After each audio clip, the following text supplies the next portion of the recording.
Hello everybody, it's Stephen and Walter here for another episode of So Chatty, and we're trying a little experiment while we do this today. We have set up my sewing room like a studio. We have a couple of cameras and I've got a little out of sight here, a little switchboard, because we're using a program called OBS where we're going to be able to, we hope, switch screens around.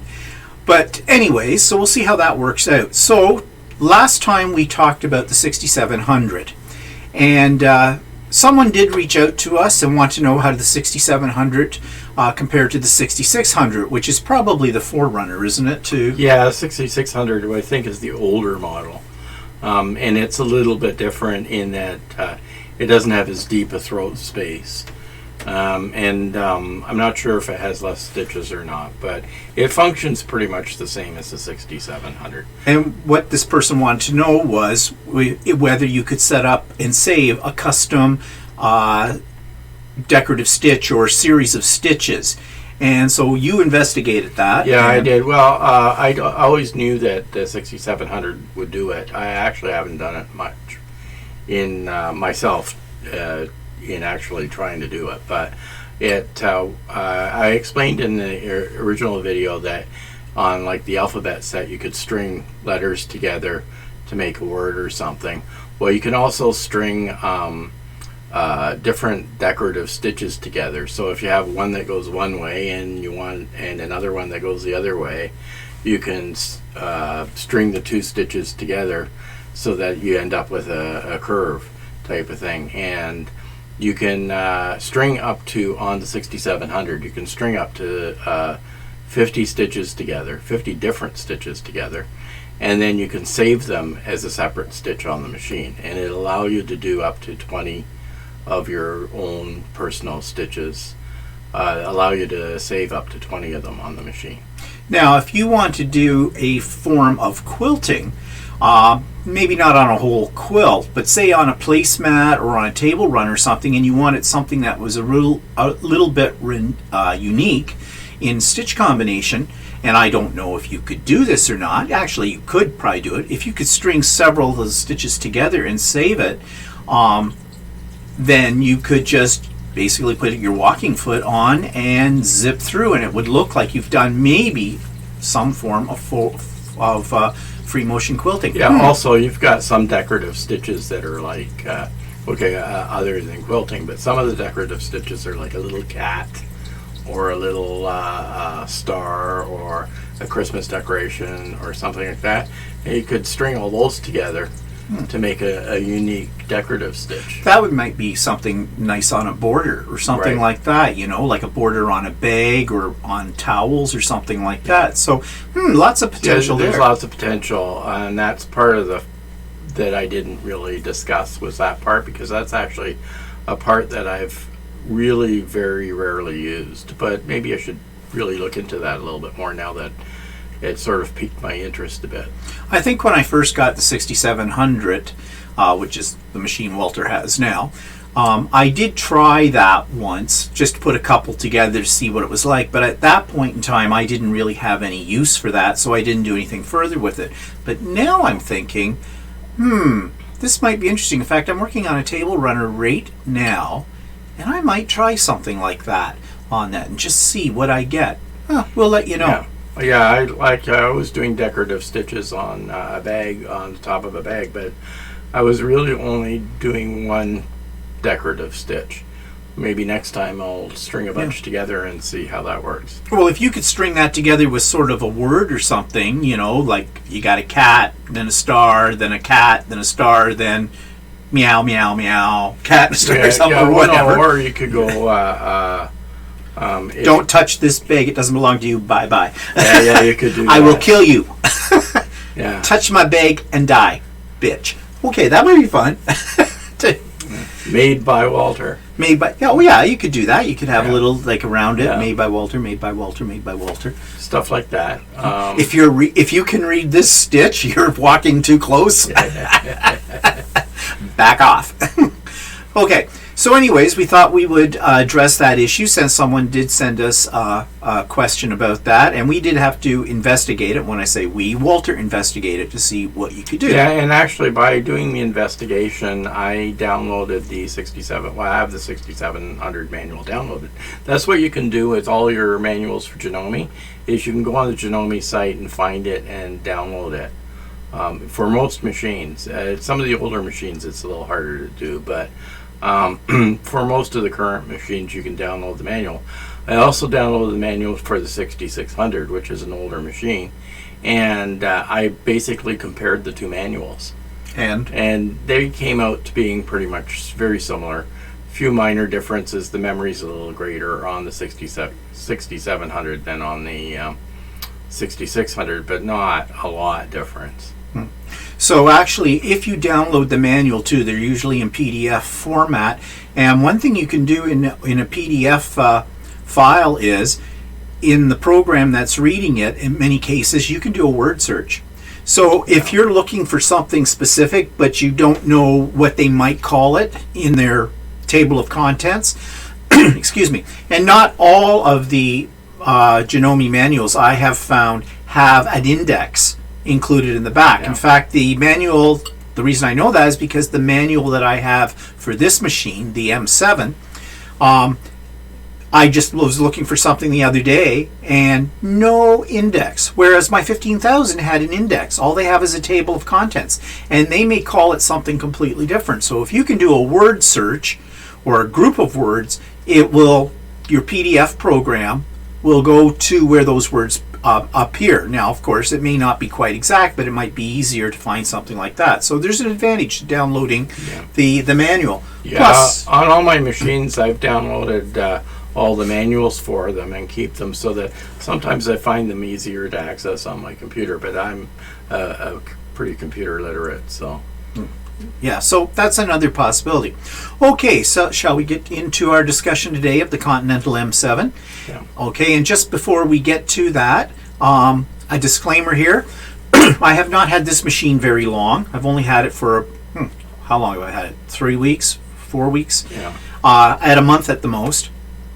And I have not used every feature that's on it. I am sure this machine does a lot more than what I'll be telling you today about it. So this is basically an overview, and with some of the things that I already know how to do that I'm going to point out. Beyond that, well, you need to consult the manual. So I'm going to switch the camera here to the sewing machine. And there it is up front, and you can see it. Now, the one thing you're going to see about this machine, there's a couple of things that stand out right off the bat. You'll notice the screensaver screen. You can customize that to put in whatever pictures you want, up to 5. Kim Jamieson Hurst, yes, of the Quilter's Way Chatterbox Quilts. You can find her on YouTube. Just put up a video the other day about how to set up the screensaver feature on this. So I'm not going to go through that and show it to you, but it's easy to do. And you get the pictures into the machine by putting them on a USB drive, and there's a facility on the side of this for attaching the USB, and you can put it in. It comes, of course, with a screensaver that has high resolution pictures that Janome's put on there, but you know, if you want to customize it, as you can see on mine, it's just showing pictures of some of my quilts. And you can also set this feature up to come on at different time intervals. Right now I have it set up so that if my machine is idle for 10 minutes, this will come up. And you can adjust how long each picture stays on your screen. And of course, you don't have to have 5. That's the total capacity. You can have 2, you can have 3, you can have 1. It's up to you. But it's kind of a cool little feature. And also, when I'm talking about that feature, this sewing machine will turn itself off. If you go away, forget to turn off your machine, you can set it up for a certain time length, and it will shut itself down. Excuse me, got a frog in my throat suddenly. So just to get out of this, you just tap screen, and you can see that this is a really big screen for this. It's even bigger than I think was on, well, it might be the same size, except the one on the 15,000 was on the side and was this turned this way. So they might be about the same size, but it's very bright, it's very clear. Now, in the video, I'm sorry, I can't get any closer to show you this. So it is going to be a little blurry for you, but trust me, it is very, very clear. And on this screen, you have everything, and unlike the 6700, all the features are accessible for this machine from this screen, with the exception of these buttons over here, which we'll come to in a moment. So you can set your stitch type, you can set your stitch width, all that kind of stuff. Pick your decorative stitches, and it's just a menu system. And you can go through it this way, or you can go up and you have this. Now these ones are grayed out. Now this is a feature on this machine that is linked to the foot plate that's in it. The machine reads the foot plate you have in there. So anything that's grayed out means that that particular stitch or stitch combination will not work with this particular stitch plate in. Now what I have in here is, and you won't be able to see it, I have a straight stitch plate in here because this is the one I use the most when I'm quilting. But there is a zigzag plate, and it has what Walter already told you about last week in the 6700, an HP plate, which is the high performance plate as well. All three of those plates come with this machine. Whereas the 6700, all three of them come with the 6700. Because on some machines, not all three come with it. Because, for example, I don't think on my S7, which is one we're going to talk about probably next time, I think it only came with a zigzag and a straight stitch. I'll have to look at that. Don't quote me on that. I'm not sure. One of the reasons is I never use the HP plate because I don't. I haven't found any advantage for what I do with it.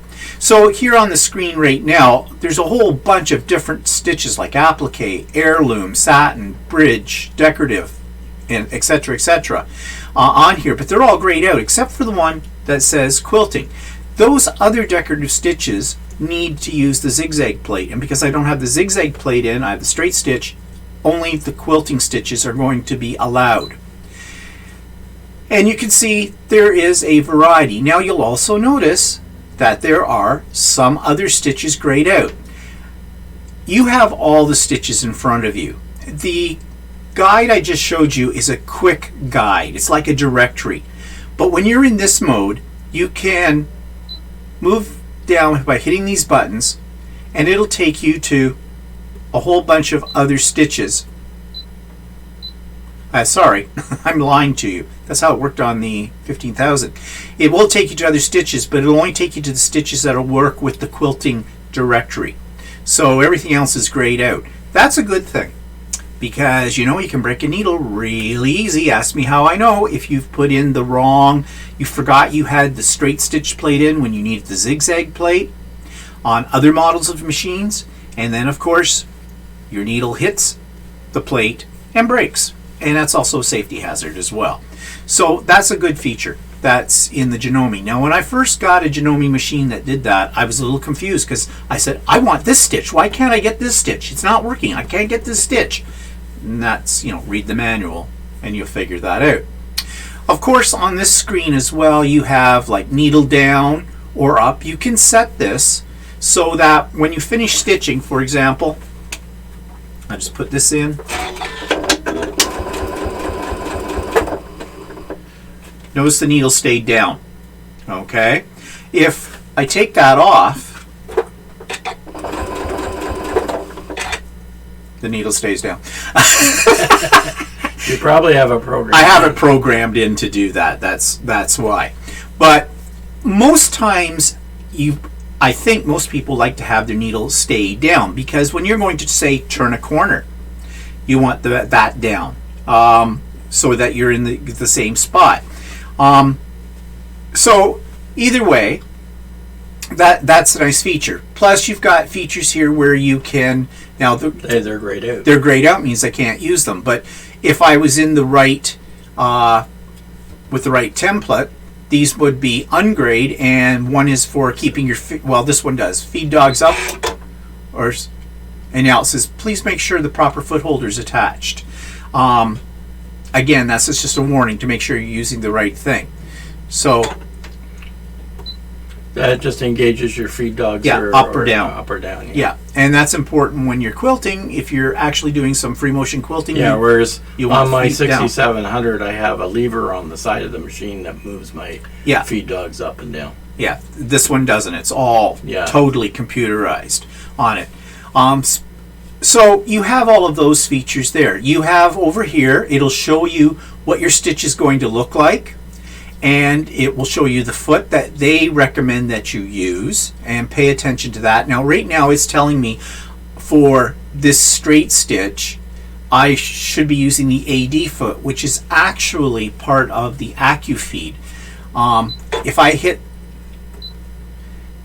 and put my feet, because I had my feed dogs down so they weren't engaged, that's why it want I had the feed dogs up, that's why it wanted Right now you have the feed dogs down. Yeah.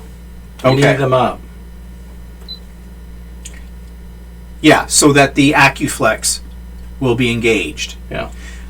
But I don't have the AccuFlex on here. I just have a 1/4 inch seam guide foot in, and so you're moving the feed dogs. The feed dogs are in the right position now.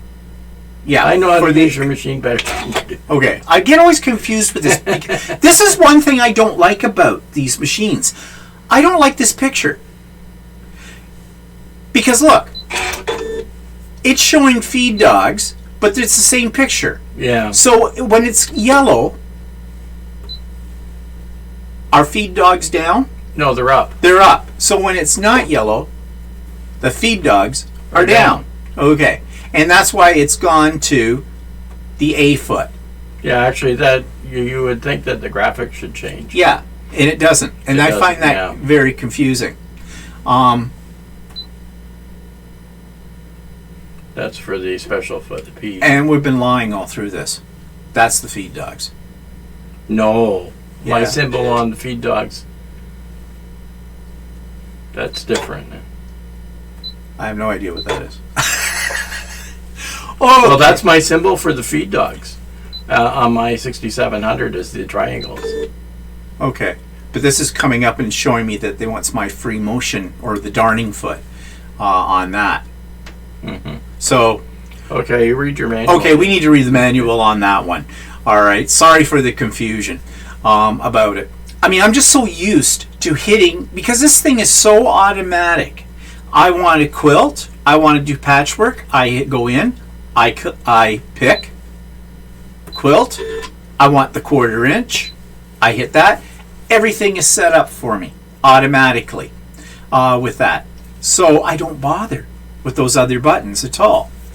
And it tells me the foot that it wants. And right now it says to use the O foot, which is what I have in here. And it's the one with the seam guide for a 1/4 inch foot. So anyways, the bottom line of all of this is everything is right here at your fingertips. But they do have a help feature. Little question mark. And it comes up in categories. So it tells you the basic things like winding your bobbin, threading the machine. Let's go to threading the machine and show you what it does. So it shows you step by step what you have to do. It says to make sure that you push the needle up down button. And then it tells you to go to the lock key. And that's what that symbol means. That's a safety feature so that nothing will move now on the machine. So if you're changing your needle or you're threading your needle, you don't get your finger under there and have a disaster. Now there's more than these two. To go to the next screen, you hit the next down one. It says okay 3, we're in the locked, and then it says this is how you change your or in the lock feature, that's now you can thread it. And then it's showing you the pathway. And it continues. And this machine threads pretty much the same way as any machine does. So that's very helpful. But you can also go down here. There's this QR scan code. Just put your phone up to that in photo mode, like you're taking a picture, and it will take you to a website and it will give you more instructions. And anytime you see one of these, if you want more detail about something, you just hold up your camera or your iPad, and it will take you to detailed information about that. When I first saw this feature on here, I thought, are they trying to get away from having a manual? And I think that might be what they're trying to do. But right now, you still get a manual with it. So we'll just get out of this. Let me out. Oh, well. No, I'm still in the lock. That's why it didn't let me out. But it has other things. Buttonhole settings with a stabilizer plate, replacing the needle plate, attaching the dual feed holder, replacing the needle. So your basics are all on here as well. Okay, let's talk about threading it. I'm not going to take it all apart and thread it because it threads the same way as most Janomes do. I'm sorry, I noticed that your foot goes up and down automatically. Oh, yes. That's programmed into it. I don't have to do anything, although I can. I have a button right here that will put my foot down. But this one is programmed, and you can go into the defaults. If you go into the settings, you have all kinds of things. Like the first bunch are just for the machine in general. Buzzer sound, screen brightness, whether you want it in inches or you want millimeters, you just hit the button and it'll switch it over. Bobbin winding speed, and there are 6 screens of these. One thing I do find is the calibration of the screen. You have to calibrate it, and they provide you with a stylus. Don't use anything but your finger or this stylus. Do not use a sharp instrument on that. They warn you of that constantly. You can adjust the sewing lights in here too. There are 3 of them, and I can turn on whatever ones I want. Now, personally, I like them all on, and they have a light brightness. So I can dim them, or I can go full bright. Again, for me, I like them full bright. And if you want more details, guess what's down here? It's a QR code. You've got your date and time setting, clock display, because this does have a clock. I didn't point that out to you. Clean bobbin holder message displayed every 5 hours. That is not a bad thing to have, because we're going to talk a little bit later about cleaning again, and an interesting video that we have found. But that comes up, and it's a good thing to clean your bobbin. You can turn it off, but I recommend you leave it on. Touchscreen calibration. Now this is where, if you go into that, it will put little crosshairs up on the screen in different spots. And when you get one set of crosshairs up, you touch it with your finger, etc. However, I have found that it's better to use the stylus on this one, because the calibration in certain sections is not as accurate as it could be. So that's one of the flaws in this machine, I think. Needle plate lifter time setting. We're going to come to the how you change the needle plate in a second, because it's kind of cool, and this affects that setting. Standby time. This is what I was talking about with the graphics that come up on the screen. You can set this, I have it set for 10 minutes, but you can go down as low as 1 minute, and I think you go as high as, you can turn it right off completely, so you won't get a screensaver effect on it, or you can go as high as 30 minutes. But I like 10. I think that's a good amount. You can turn it off completely if you wish, and this is the area where you would import your pictures of your own pictures into the machine. And again, check out Kim's YouTube video under Chatterbox Quilts on YouTube. It shows you more details about it. It's very easy. Here's the auto shut off time setting. It's set right now on my machine for 7 hours. I don't know why it's set for 7 hours, but that means when your machine is idle. So if you go away and if you're one of those kind of people, you forget to turn off your sewing machine, and let's say you had small children around the house too, and they get into your sewing room, and you know what kids like to do, right? You might want to set that so it, I think you can go as low as 1 hour. Okay, this is where the calibration bothers me. See, I'm not even on the button. 1 hour. In fact, that's what I think I'm going to leave it at, so Walter doesn't get his fingers crushed. You can change the background color. I just leave it at the default, the white. I don't care about any other colors. Format means, do you want it to read its information from the machine itself with its built-in memory, or do you have additional things on your USB drive? And that all has to do with like creating favorite stitches and putting in the screensaver stuff and that kind of thing. And then you can put, if after you've played around with this, if you decide, oh, I forgot what it was in the original, you can hit reset all to defaults, hit yes, and it'll go back to machine settings. There's two other menus up here. This one deals with the actual sewing, thread cut after auto lock, needle stop position. That's where, do you want it up or do you want it down? I have it set for down. That's when I went over there before and it didn't stay up. It's because I had it programmed in here. Auto tension.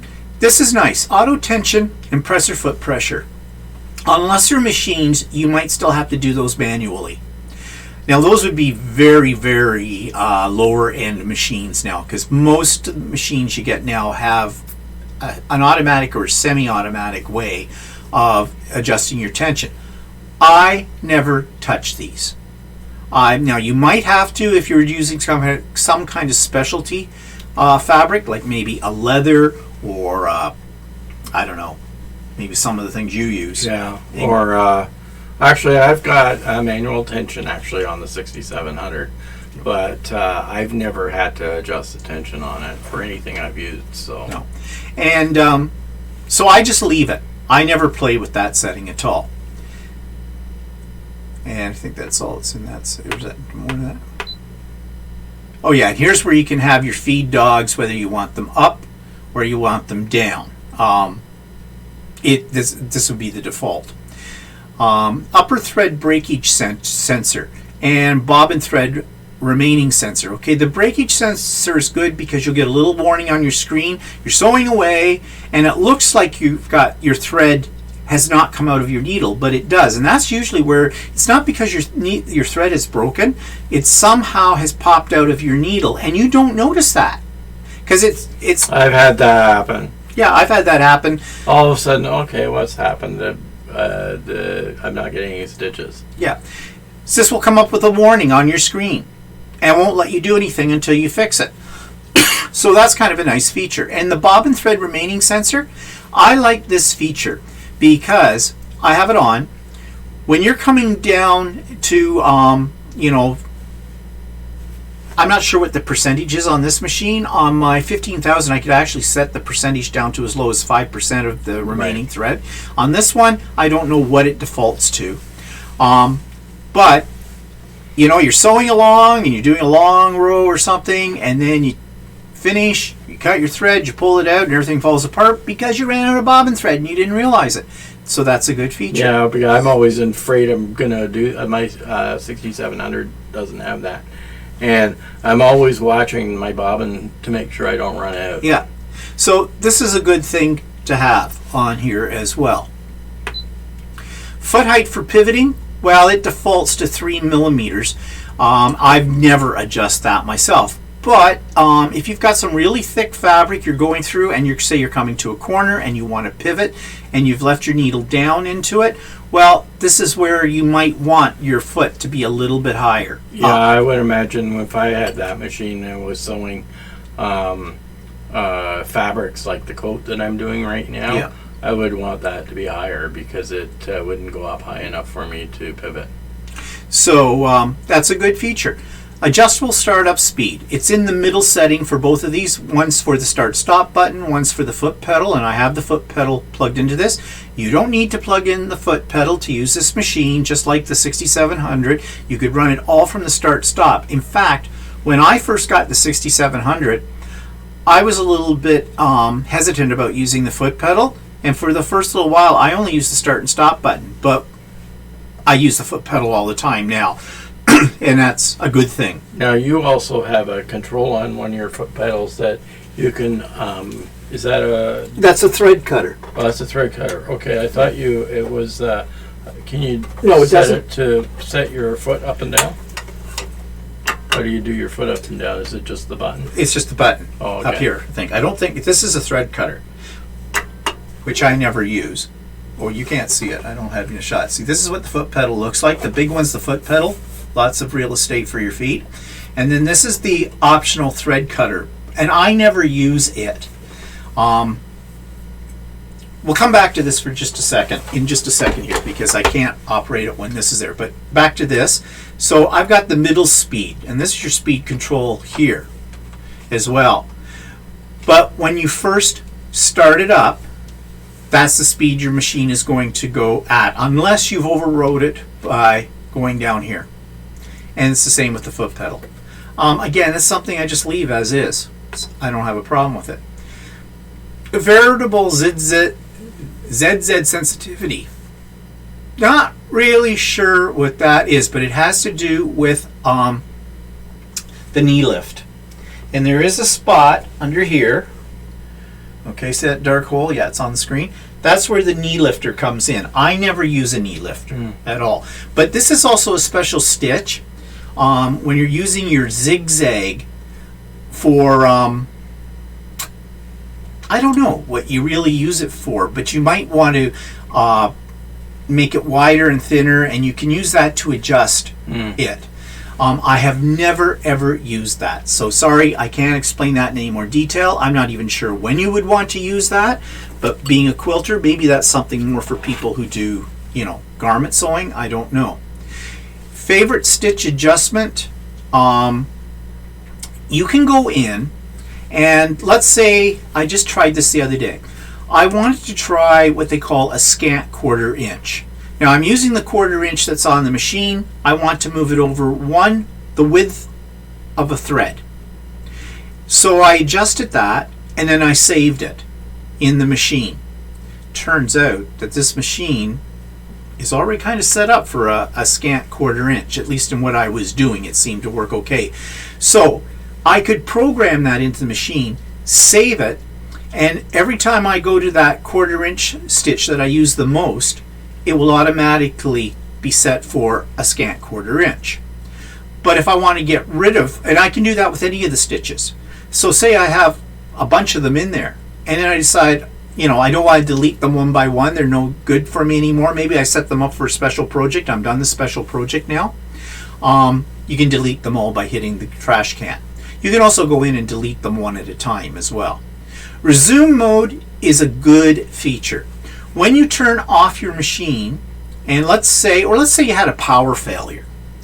If you had a power failure and you're in the middle of a sewing job and suddenly your machine is dead, and let's say you're doing a decorative stitch and you went, oh crap, I have to go in, put that decorative stitch in again and see if I can get my piece of work lined up so it doesn't look like you know, I'm overlapping my decorative stitch in the wrong position.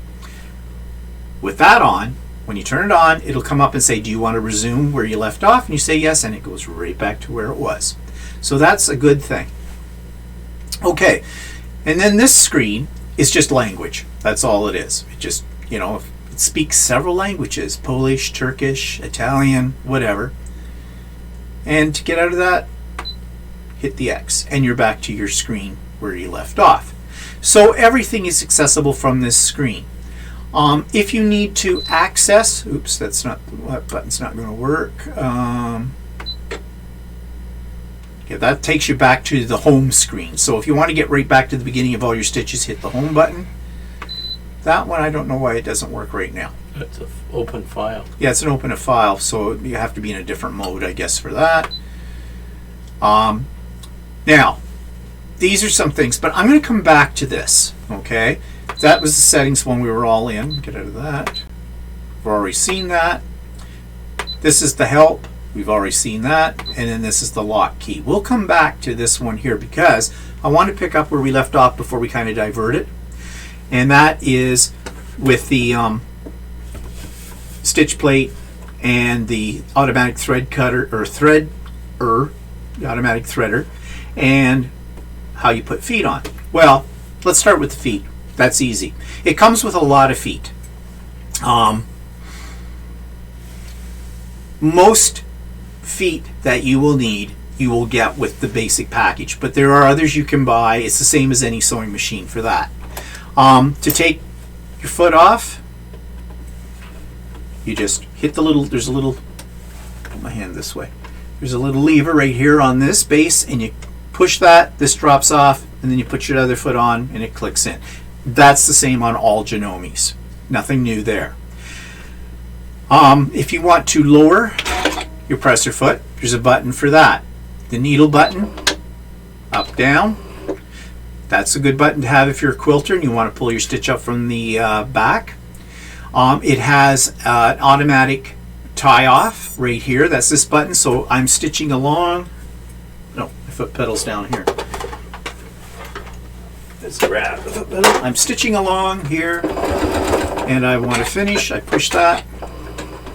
And instead of doing reverse, it finishes it, lifts up my foot, it cut my thread, and it tied it off. This button is just your standard reverse button. Anything else there? Now, I was talking about automatic thread cutting. I don't know, watch, I probably won't get this to work. Let's, but that's the other thing. You don't have to put your foot down. You just hit start, stop, hit the foot pedal, your foot will go down, away you go. Now let's see if I want to cut the thread. Yep. So I can cut the thread by hitting the scissors button, or I can hit that pedal that cuts the thread. I never use that. I should use that more often. I have to train myself. So what? You cut the thread by hitting the foot pedal, yeah. Right? Okay. So watch. So stitching along. I want to cut my thread. Does the same thing as that. Pushing the button. Does yours not have one of those? No, I don't have that. I guess the 6700. I had one on the 15,000. I never used it either. Now there is an option with that foot pedal. When you're putting your the foot pedal together, you can either put the thread cutter pedal on it or you can forget it altogether. You don't have to have it on there if it bothers you. But actually, I should use that more often. So actually, I have a tie off on my 6700. I never use. I should use it. Oh, I use the tie off all the time. Yeah. Actually, this is excellent on a decorative stitch. In fact, let me just reach up here and grab my little box. This is the accessory box that comes with this machine. And it has all your feet. And I've got a few extra things in here. Nice little box. Not as nice as the one that came with my 15,000. That was in leather. But then again, the 15,000 is $14,000, and this one's considerably less than that. So let's. Oh yeah. Well, I don't really need this box because I just realized something that I haven't talked about yet. I'm sorry. I'm all over the place. That's for sure. I should have made notes. Well, I did make notes, but I'm not following them. I hope I haven't confused everybody really badly here. All right, so automatic threader. Let's do that first. It works the same way as on Walter's machine. You thread it through your. Let me just take this out. Why don't you show them how to thread it? Okay, I'll show them how to thread it. I mean, they all thread the same way. All right, so you do. It does come with a 2-spool thread holder. So you bring your thread up over the overhang. There's a, okay, point the other way so you can see. There's a little clip here. Thread goes through that. There's another clip on the top. Goes through that. Under the bar. And this is all marked on the top of the machine. And it's all numbered. Number 5. Down. Here. In here. And now, this is the threader. Just put your thread into the V, little thread cutter here on the side. Make sure you're locked. I didn't do that. I should have done that. And then pull this lever down, in it goes, and it didn't. Because I hadn't pushed down the thing. Some of these things are so automatic for me. That's why when I'm explaining it, I forget steps. There we go. I'll thread it, take off the lock, and it's ready to go. Let's talk about the extended table. This table is big, really big. You already have a really huge throat in here, 13 inches, 13 and a half I think it is. Yeah, it's 13 and a half. 13 and a half inches, so this is why this is a quilter's machine. because I have quilted already on this machine, and believe me, it's nice to have this area for the bulk of your fabric. But what's also equally nice is the size of this table. You have this extension at the front and at the back, and you have over here on the side quite a bit. The legs are adjustable. They have little pads on them. You just screw them down to make it level so it's flush with the main bed of the machine. But here's what I really like about this table besides its size. I have a drawer. Now you probably, I just went out of the shot. I'm going to turn this slightly. There. This little drawer. And this is where I keep, you see how big it is? It's big. I have a lot of my feet already in here. I have some bobbins, I have some needles, and I have my plates. So here is, let's turn this around again. Okay. Here's the zigzag plate. How do you change your plate? Well, lock the machine. Pull up your foot. Now most of them have screws. This one doesn't have any screws. So how do you get it there? My 6700 doesn't have screws. No, but your 6700, to get it up, what do you have to do? I have to push a button at the side. Yeah, a little button at the side, right? I don't have to do that. I'd have to push a button underneath at the side. Yeah. But I don't. Ooh. I have this right here on this lock. You see this little darked out part? Watch. Want to see that again?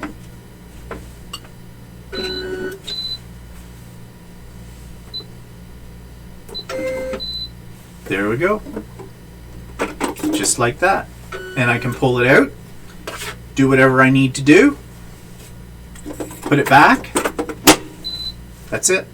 It's on a magnet. It even has a warning here. This is a strong magnet. So if you've got a heart pacer, don't put it on there.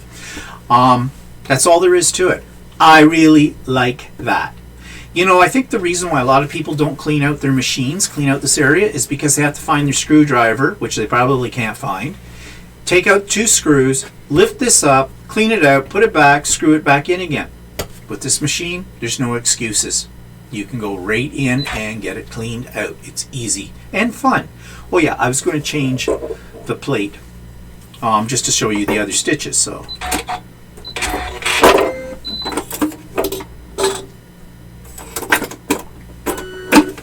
look how fast that is. That is a nice feature. Yeah, I think all the machines should come out, if it may not have to be that automatic, but all the machines should come with a lift-out needle plate like that.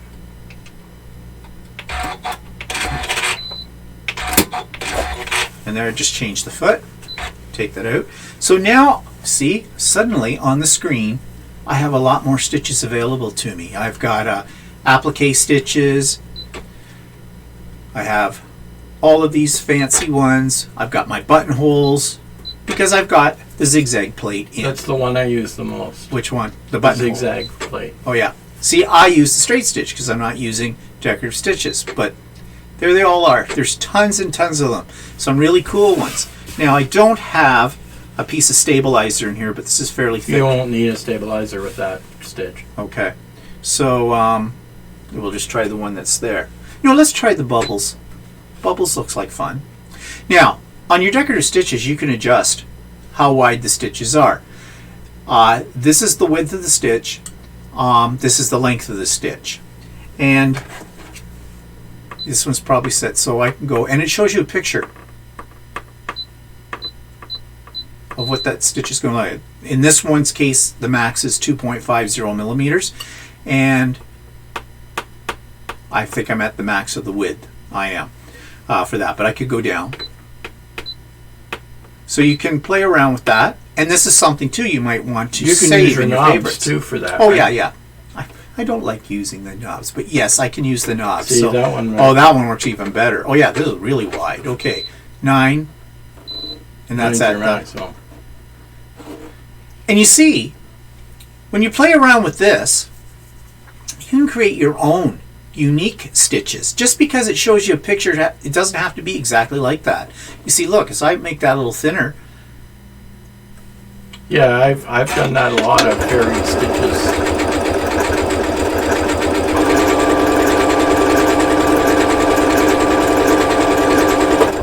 let's just make it a little. Don't want it too dense. No. Oh, I didn't want to go. Okay, let's do it at about 2.5, and it's wider, so we'll see.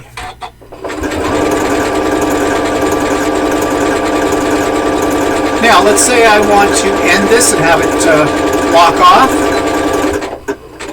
Once it's finished, the repetition comes to the end of the repetition of the stitch, then it will lock it off.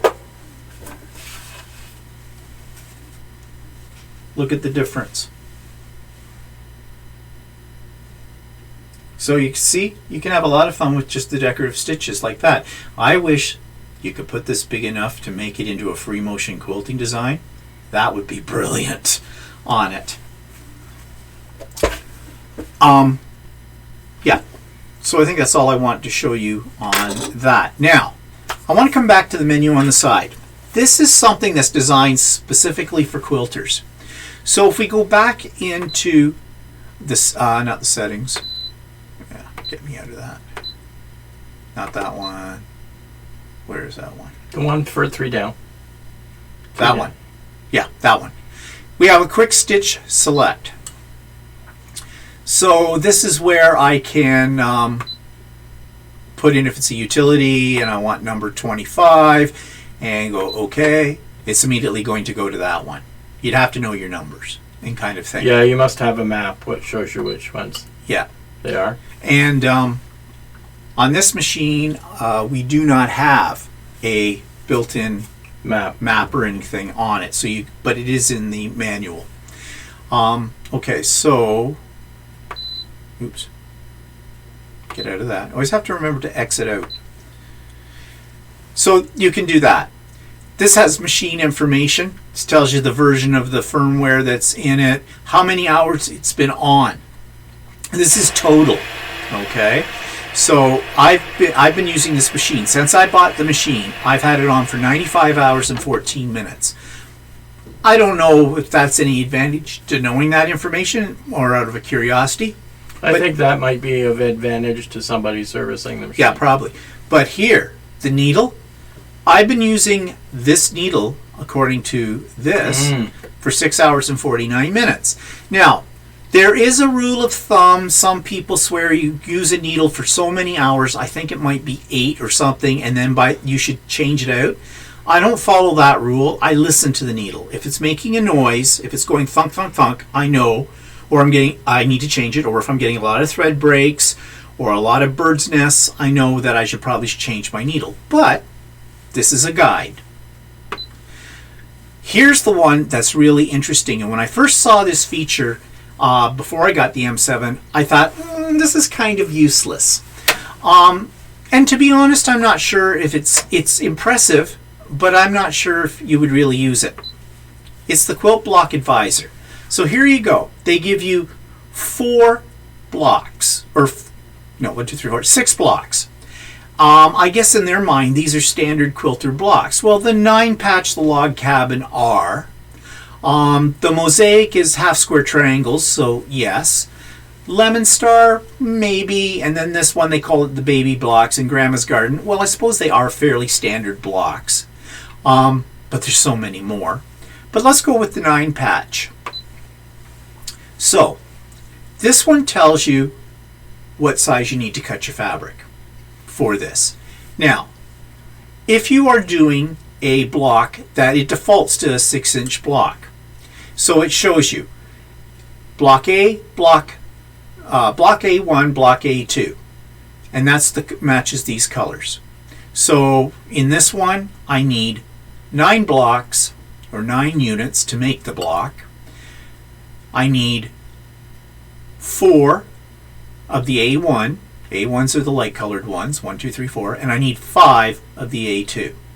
And each block or each unit is going to be 2.5 inches by 2.5 inches with a 1/4 inch seam allowance. Okay, that's fine. But let's say, and I have 3 rows of them. But let's say I want to make this bigger. Let's go to an 8-inch block. So my measurements have changed for my unit pieces. I need to cut squares 3 and 5/32 inches. Okay, this is where I don't like it. I bet you if you have millimeters, it's different. Probably is, but I cut in inches. Yeah.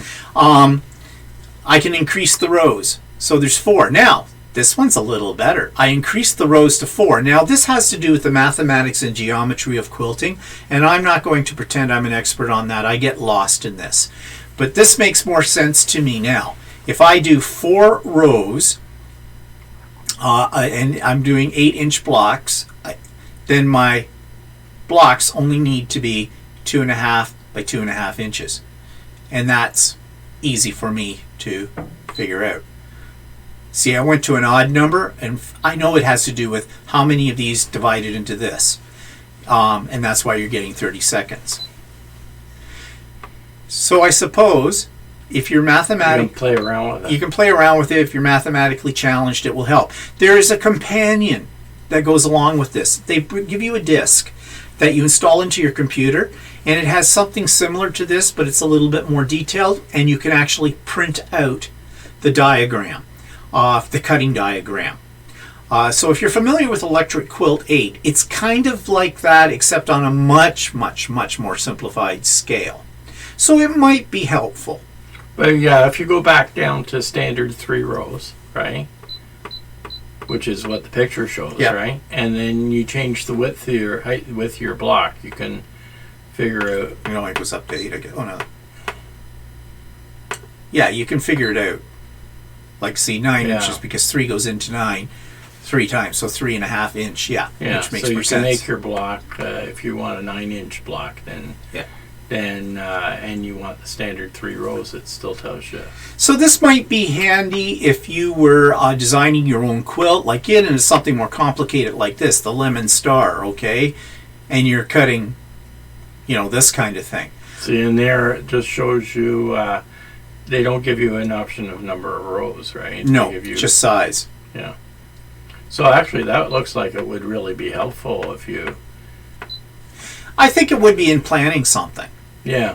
especially if you don't have a program, another program on your computer that will do this, like Electric Yeah. Quilt or some of the other ones, or apps on your phone. Yeah. Will I use it? Or as a quick go-to. Yeah. I might refer to it on something at some occasion, but this was not a selling feature for me. In fact, when I first saw this, this was something that put me off the M7, because I thought this is just trying to make this machine seem more special than it really is, and you're paying for that feature, and would I use it? But now that I have it, I kind of understand more why this might be, as we've already said, why this might be some advantage to some people. But for me, I don't think I'm going to be using it that often. Let's see, the Grandma Garden. Yeah, so these are hexes. Now they do have this, the QR, so that may give you more details about how to use this. I'll be honest, I haven't looked at that yet, because it's on mine is on a need-to-know basis.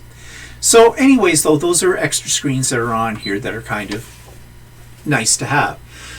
So what else can I tell you about the machine? The Bobbin Winder is a separate motor, so you can still be sewing and winding a bobbin at the same time, and the button for turning this on is right on the very top of the machine. So what do you like about this machine? Okay, the thing that sold me on this machine is this. The throat size, 13.5 inches. I don't think they have any other machine on the market that's a domestic machine that has a throat as big as this. I also liked the table, the extended table. It comes with that, and it's much bigger than most, and it has that drawer. That really sold me on it. I do like the screen. The screen is big, it's bright, it's I like old. the screen. Yeah, well, yours, yeah, on yours, you know. See, I was sort of used to this on the 15,000, but this one, actually, I think this screen's a little brighter. It has a clock right up here, which is handy. My 15,000 did not have that. It's a little thing, but it's important. I do like the lighting. The lighting is very, very good on this machine. On the 15,000, it had a pull out. It had lighting under here, but it had this little pull out that you could sort of pivot to, shine up on your fabric. Sometimes that would get in the way of my face because I'm bent over like this, and bang, I'd hit it. What I don't like about it, well, there isn't anything I absolutely don't like. But one thing that the 15,000 came with, this does not, was magnifying glasses. Now, I don't know if you can get those in this as an accessory. I think you can. I think they have a... This door opens, doesn't it? Does it? Or no, it doesn't. No, that's another thing I was going to mention. Okay, so then no, you can't get it unless the door opens. No. This piece does not open up, which on my 15,000 it did, and I could get right into where the channel is, and that was good for cleaning. But no, this one... You can only get the magnifying glass if it opens up. This does not open up. So at least it will open up. No, it's because you got your threader there. But a technician would have to do it when they clean it. What else do I like? I do like this. The pop-up foot plate. That is really nice. I'm really impressed by that. Construction in the machine's really nice. It's all metal. Yeah. Pretty much. Well, the casing is plastic, but the inside of it is all metal. Yeah, I don't know what else I can tell you about this machine that I know. Now, there's still a lot to learn with this machine, but you could spend weeks trying to memorize everything the machine does. The only way you're going to remember is the things that you use the most are the things that are going to stand out. There's all these applications as well. Seaming woven, different types of fabric, stretch knit. If you were seaming that, Walter would like that. Yeah, actually, I've used that stitch on knit fabric. It's a stretch stitch. This, I have no idea. Well, this one's about the width, one's the length of your stitch. That's tension. And that's tension and that. So I guess that would be good because I'm in the stretch stitch kind of a thing. So other things that are on here, go back to that. Go to top stitching. Okay. So it defaults to, your stitch length is 3 because top stitching tends to be a little bigger.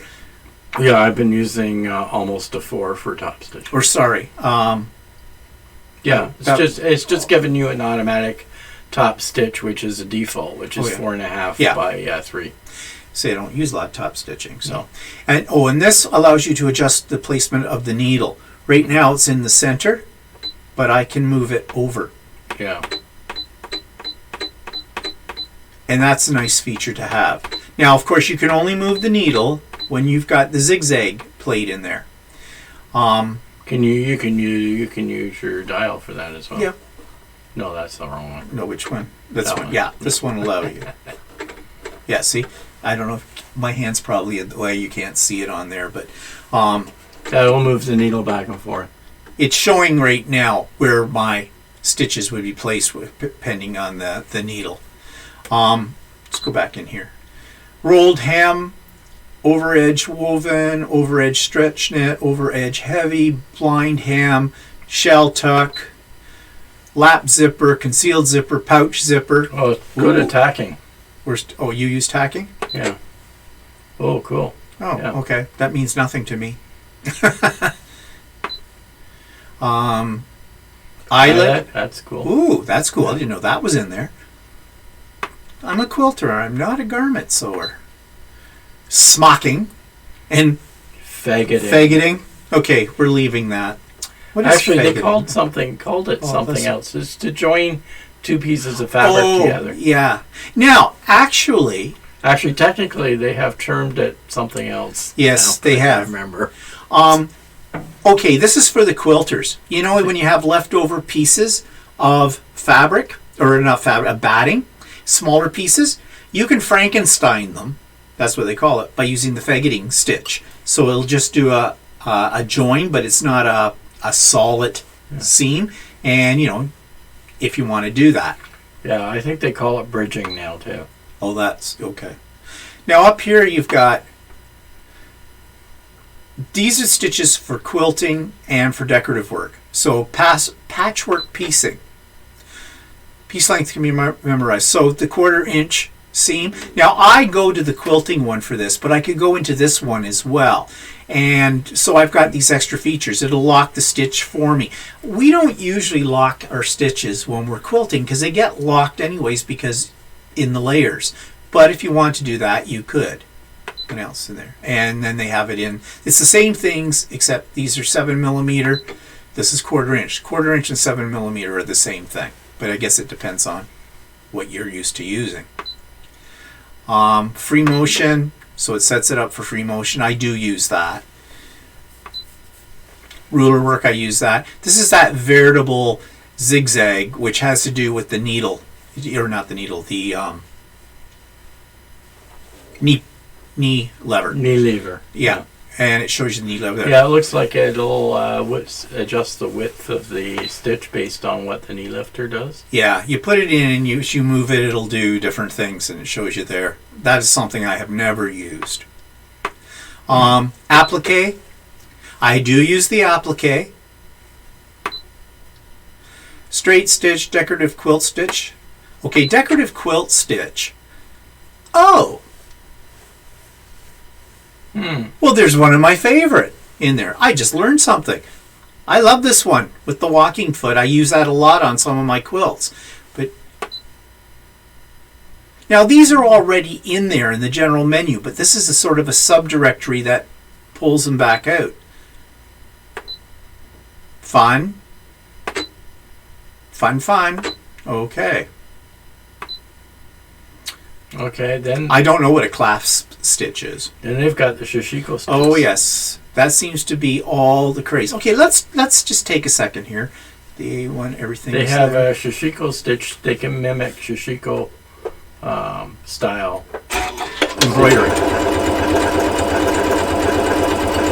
They're supposed to look a little more like hand stitching.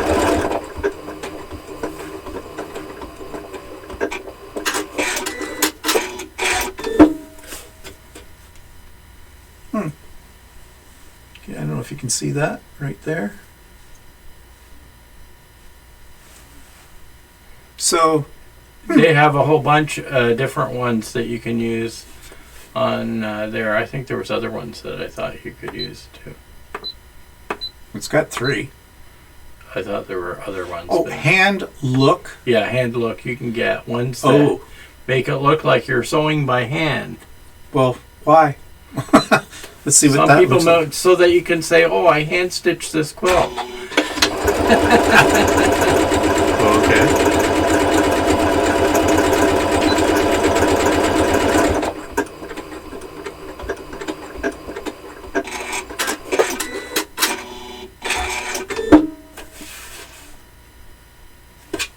Well, that's a lot neater than my hand stitching. I suppose. I don't know. Maybe I should try these sometimes. Yeah. Sometime, but and that's all that's there. So, and then this beading. Okay, you need special feet for some of these that which do not come with it, like beading foot.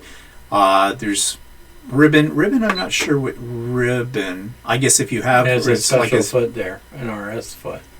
Oh yeah, okay. Oh yeah, it's got some kind of roller on it. That's it shows you up here the picture of which feet you should use for these various things.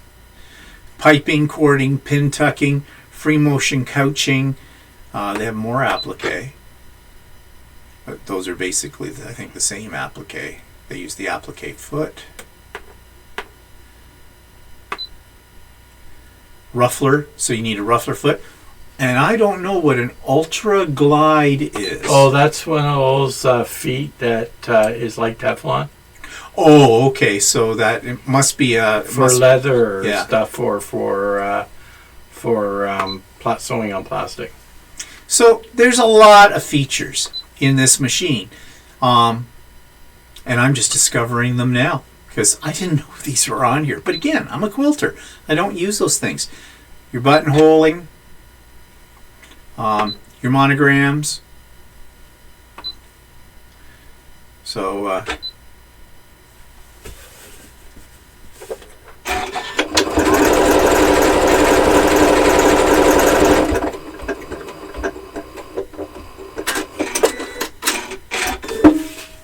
I just did an S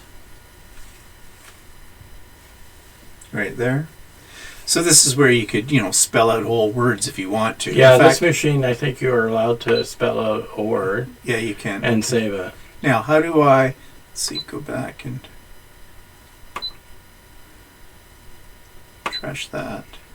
Go ahead. You went in some weird alphabet. Yeah, I did.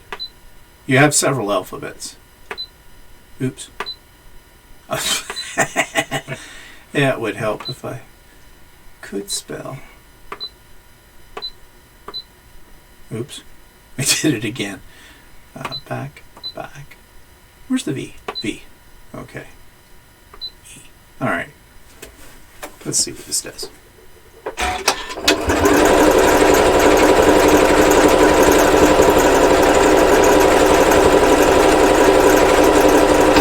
It shows you too what letter it's doing on the screen. And it automatically locks the stitch at the end of this. There you go.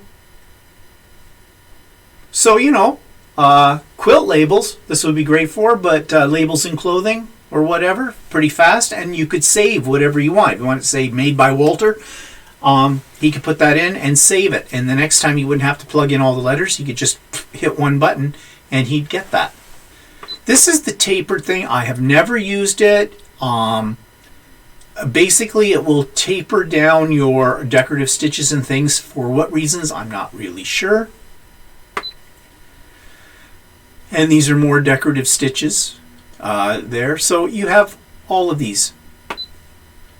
But like I said, most of the time I go in here, I take quilting, and hit the 1/4 inch. Okay, so I don't think there's anything else more we can say about this. Not at the moment. Oh. So I know that was a little bit all over the place, and I'm sorry about that. I'm still learning this machine, but you want to know something? Also, I think that's good because I think I'm not alone. You'll get your machine for the first time, and most people do not read, except for the first few pages, about the setup of your machine. They don't read the rest of the manual. I don't. It's on a need-to-know basis. That's the way I look at it. I like to play with the buttons, and I strongly suggest you do that. And on this machine, if you see something that's grayed out, you don't have to worry then that you've got, you'll break your needle because you've got the wrong plate in, because you won't be able to use that stitch if the wrong plate is in. So I've also noticed that your machine's very quiet when it stitches. Yes. Oh, and this machine also has more feed dogs in it. So you can't see it.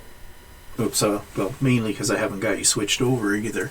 But if I bring this camera in and show you the feed dogs right there underneath, there's more of them than there is on a lot of the machines. Why is this important? Because when you're sewing on a diagonal, you got a point that's going into your machine.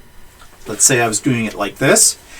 Now it won't happen on this one, but oftentimes what your fabric, the point will get sucked down into your plate, and then you get a big bird's nest, and you'll probably break your thread, or you just get a big knot. But because it's got these extra feed dogs, especially here at the front of it, it will pull in your fabric. Let's go my right one, a 1/4. Let's go here. A